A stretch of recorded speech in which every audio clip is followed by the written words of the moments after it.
धादिङको बेनीघाट निवासी सुजल कार्कीले आफ्नो बेपत्ता बुबाको न्यायका लागि सामाजिक सञ्जाल टिकटक मार्फत सरकारसँग हारगुहार गरेका छन्। बुबा हराएको 2 वर्ष बितिसक्दा पनि न्याय नपाएपछि उनले टिकटकमा भिडियो सार्वजनिक गर्दै प्रधानमन्त्री बालेन्द्र शाह र गृहमन्त्री सुदन गुरुङको ध्यानकर्षण गराएका हुन्।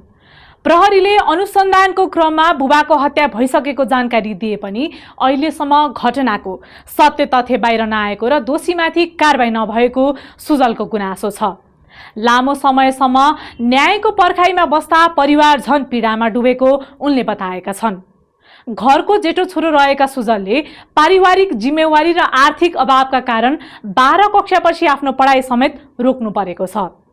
आमा र कान्छो भाइ पूर्ण रूपमा ममाथि आश्रित हुनुहुन्छ। बुबाको न्याय र घटनाको सत्य तथ्यका लागि हामी अझै भौतारी रहेका छौँ, उनले भावुक हुँदै उल्लेख गरेका छन्।